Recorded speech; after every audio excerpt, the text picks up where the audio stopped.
Welcome to the Daily Coffee Pro friends. Today's episode of the podcast is brought to you by Elixir of Specialty Coffee.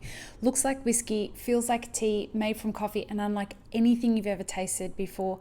Elixir is available at elixirofspecialtycoffee.com. Use your code IMAPITFORWARD at checkout to receive 10% off of your first purchase.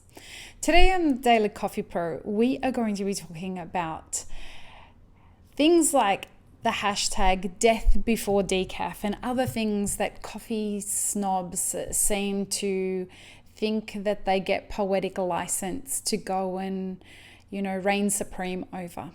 Where this discussion has come from is that somebody I respect a lot and is doing a really great job at building their first business, posted on their Instagram today a photo. It was like a video in a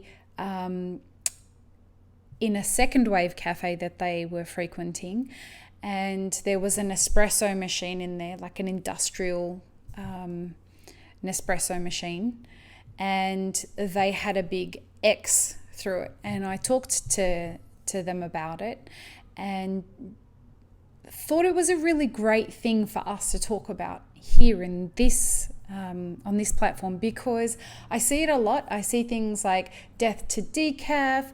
I see people shitting on other people who drink Nescafe or who drink coffee with sugar in it or caramel syrup or all of these things, milk, almond milk, all of these things. And I want to have a chat about that. Here at Map It Forward, we're being very deliberate and making no apologies about the fact that we would kind of like to create we absolutely are creating a clear distinction between coffee people and coffee professionals. Now, coffee people make the coffee experience about them, not about the customer. Coffee professionals make the coffee experience about the customer and the supply chain as well. And so what the difference between those two things is that somebody who is all about the way that someone who goes into the coffee people category is going to be more likely to shame somebody because of their coffee drinking habits. And now listen, if you are unfamiliar with Brené Brown's work, and I would suggest that if you are into shaming, you should probably check out Brené Brown's work. But she's does a lot of work around vulnerability and shame.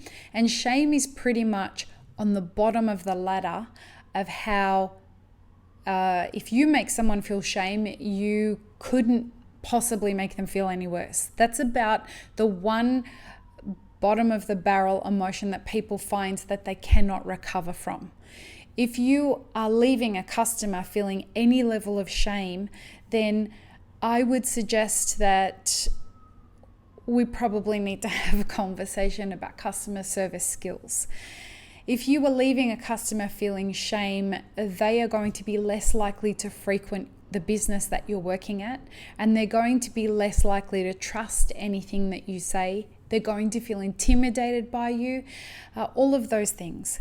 I have been guilty of this, but long before I knew any better. We learn, we grow. I used to be the same. Like, people would come into the cafes I was working at and they'd be like, can I get some caramel syrup in that? And I'm like, we're not that kind of cafe. And that's something that is typical in Australia. We're not that kind of cafe. Well, here in America, you can't be not that kind of cafe because everybody drinks caramel. Well, there's a lot of people that drink caramel syrup in their coffees here. And, it's not okay if you are a coffee professional. If you have chosen to be in the coffee profession and do it as a job and as a career, saying to somebody that decaf is inferior to other coffees kind of suggests that you're probably choosing a shitty decaf, and you don't need to be choosing a shitty decaf. It means that you're working with a roaster who gives zero fucks about the quality of their decaf roast. And if that's the case, well, then you're not working with a roaster who actually cares about all of their customers. The reason I bring up decaf is because from personal experience, I went through a phase where caffeine was causing hives on my chest and I could not drink caffeinated coffee. Why should I be treated as a second-class citizen because I've chosen to drink a decaf coffee? Why should pregnant women get treated as second-class citizens from the coffee sector? Because, well, from coffee people, not coffee professionals. Why should they be treated differently because they've decided to choose to take care of their bodies and while they're pregnant and drink decaf? Why do we want to marginalize people for the choices that they're making? Nestle makes 6,000 cups of coffee per second. The majority of that is in their instant coffee. The majority of that coffee is being consumed in countries where the socioeconomic standard is quite low. They can't afford to drink specialty grade coffees. They can't even afford to drink, a lot of the time, the commercial grade coffees made as espresso. Nescafe is the most that they can afford to drink. That's not just in those countries either. That's in countries here in the US. It's in communities here in the US. Same in Australia. There are some people who just cannot afford the same luxuries as we can. By telling people they shouldn't be drinking a certain thing, if they can't afford it, you're again pushing them into that shame bracket. And we don't want people to experience that. So I just want to invite you to consider that perhaps the experience that people are choosing to have is not necessary. I'm in San Diego. That was my phone. I'm in San Diego and there are wildfires happening at the moment. And so every time my phone goes off, it sounds like there's a serious emergency. I apologize for that interruption. But I invite you to consider that people's reasons for drinking certain things may not necessarily align with your tastes, but engaging them in a way that enhances their experience. And making coffee more approachable to people is a way to invite them into a magical experience regardless of what they're drinking. I would also say that if you're a coffee professional, a way that you can do that and bring people back into a conversation about the coffee supply chain so that you can make coffee more approachable and engaging is if you are a specialty coffee shop and you only offer specialty grade coffee, I would invite you to offer a great tasting commercial grade coffee that you've paid a really good price for, but that you can offer as a cheaper alternative. It helps the supply chain.